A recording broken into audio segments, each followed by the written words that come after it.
Hoy vamos a presentar la prueba de Newman-Hughes, también conocida como Student Newman-Hughes. A continuación, desarrollaremos el tema y luego diremos dos ejemplos demostrativos. La prueba Newman-Hughes fue desarrollada por Newman en el año 1939 y ampliada por Hughes en 1952. Es muy similar a la prueba de Duncan, excepto que las diferencias críticas entre las medias son calculadas de manera diferente. Esta es una prueba de contraste a posteriori. A este tipo de contrastes también se le conoce como procedimientos post hoc. Se deben aplicar los contrastes a posteriori cuando no haya ninguna forma lógica de agrupar o combinar varias categorías conjuntamente y se deben hacer todas las comparaciones por parejas. Esta nos permite realizar todas las comparaciones por pares posibles entre las medias de las muestras, manteniendo el índice de error del experimento en alfa.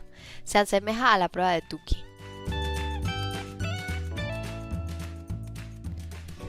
Ahora presentaremos los supuestos. Para que la prueba se ejecute, se deben cumplir las siguientes suposiciones. La hipótesis nula se debe haber rechazado.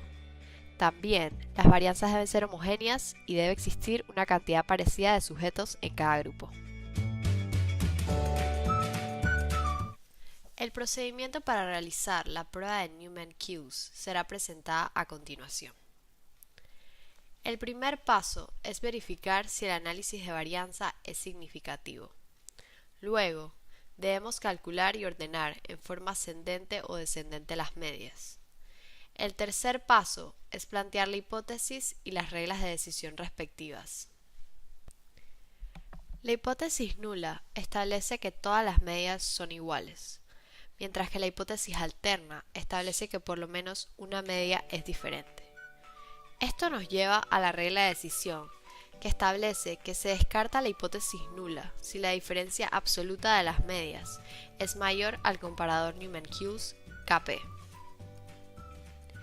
El cuarto paso incluye calcular el error estándar, siempre y cuando sea un diseño completamente al azar, utilizando la fórmula presentada a continuación, que representa la raíz cuadrada de la media cuadrada del error experimental entre el número de observaciones.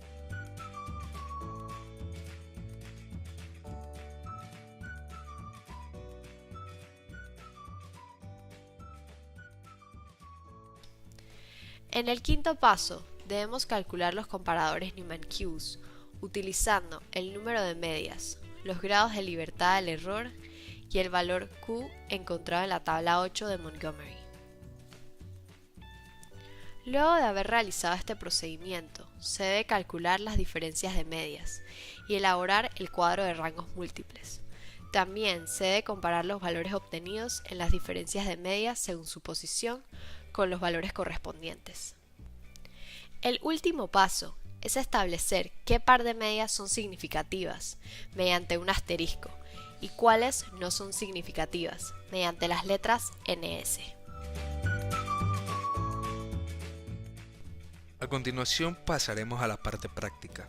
Para eso citaremos dos ejemplos. El primer ejemplo consiste en un problema sacado del libro Diseño y Análisis de Experimento de Douglas Montgomery, en el cual se está estudiando la resistencia a la tensión de cemento Portland. Puede usarse económicamente 4 diferentes técnicas de mezclado. Sus datos son: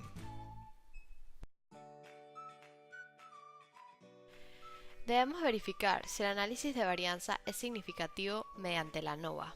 Una vez verificado, se procederá a calcular y ordenar en forma ascendente o descendente las medias presentes en la siguiente tabla.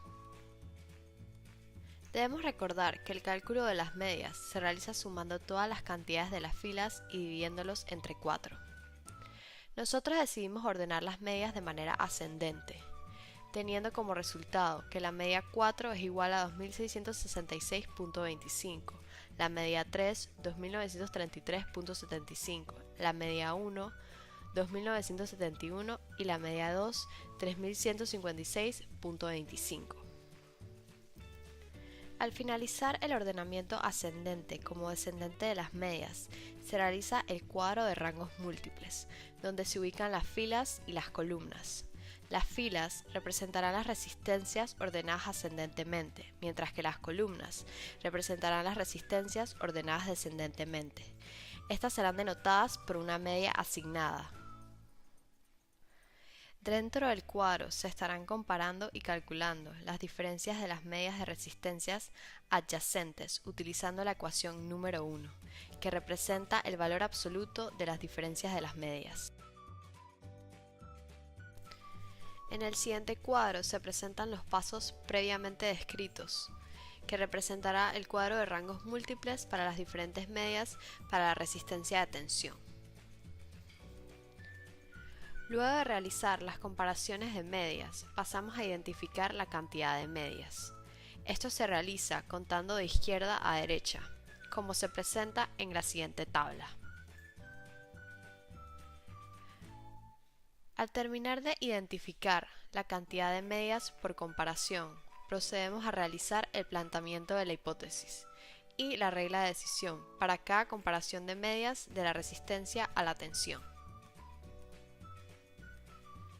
La regla de decisión se describe mediante la comparación de medias de resistencias con respecto a los comparadores Newman-Hughes, que más adelante se estarán calculando. Debemos recordar que se descarta la hipótesis nula si el valor absoluto de las diferencias de medias es mayor que el comparador Newman-Hughes. Aparte de establecer nuestros planteamientos de hipótesis y regla de decisión, debemos calcular el error estándar. Parte de los datos se toman de la tabla ANOVA previamente calculada. En este caso, la media cuadrada del error experimental obtenido de la ANOVA sería 12.825.68. Para obtener el error estándar se debe dividir esto entre 4 y obtener la raíz cuadrada, que nos daría 56.62. Luego de calcular el error estándar, realizamos los cálculos de comparadores de Newman-Hughes para los números de las medias. Este se obtiene a través de la ecuación número 2, que establece que Q es el valor de la tabla 8 de Montgomery, P es el número de medias y GL representa los grados de libertad del error experimental. En el siguiente cuadro se presentarán los cálculos de comparadores para cada media. Nuestra tabla ANOVA nos dio como resultado un error experimental de 12.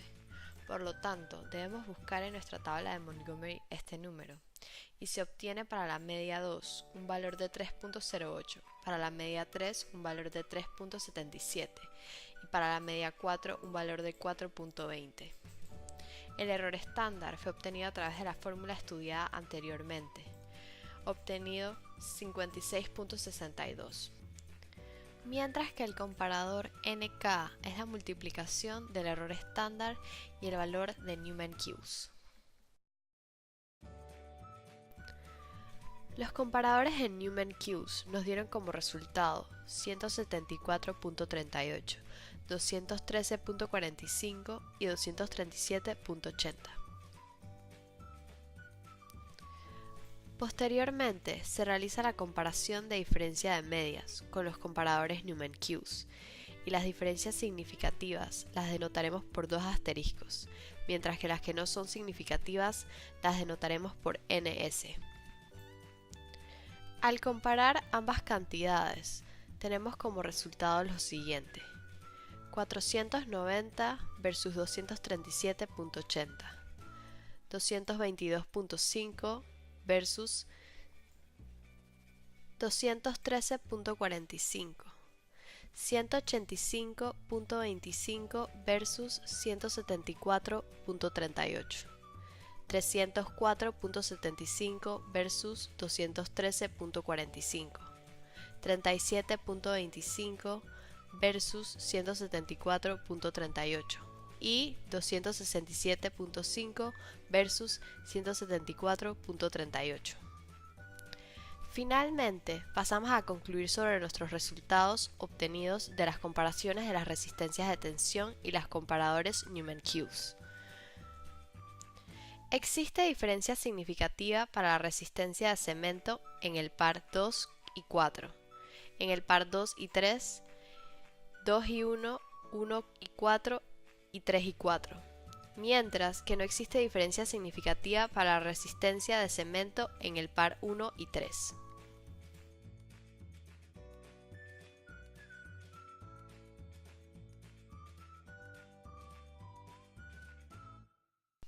Ahora pasaremos con el ejemplo 2. En él se está estudiando las temperaturas en un cuarto de espera de un hospital. Dichas temperaturas son medidas en 5 horas, como lo son 9 de la mañana, 12 mediodía, 3 de la tarde, 6 de la tarde y 9 de la noche. Se nos suministran los siguientes datos. Ahora procederemos a realizar el problema en SPS. Luego de haber ingresado los datos, tenemos que darle clic a Analyze y luego nos vamos a Compare Means, donde seleccionaremos la opción de One Way ANOVA. Aquí introducimos la variable dependiente, en este caso la temperatura, que representa la variable de respuesta, y seleccionamos el factor de interés, que vendría siendo el horario. Nos vamos a donde dice Post-Hoc y hay que marcar el SNK, que significa prueba de Student Newman Cool's. Al obtener el resultado en la tabla, nos dice que las medias 5 y 4 no representan diferencias significativas para las temperaturas de los salones, por eso están ubicadas en un solo subconjunto. También los pares de medias 1 y 3 están ubicados en un solo subconjunto, ya que no representan diferencias significativas para las temperaturas de los salones. A diferencia de los demás subconjuntos, el subconjunto 2, donde está la media 2, se encuentra solo en ese subconjunto, indicando que la diferencia entre esa media son estadísticamente significativas con respecto a las demás medias. Podemos concluir que la prueba de Newman-Hughes es más conservadora que la prueba del rango múltiple de Duncan, por cuanto a que el índice del error tipo 1 es menor. Específicamente, el error tipo 1 del experimento es alfa para todas las pruebas que incluyen el mismo número de medias. Por consiguiente, debido a que alfa es por lo general bajo, la potencia de la prueba de Newman-Hughes casi siempre es menor que la de la prueba del rango múltiple de Duncan.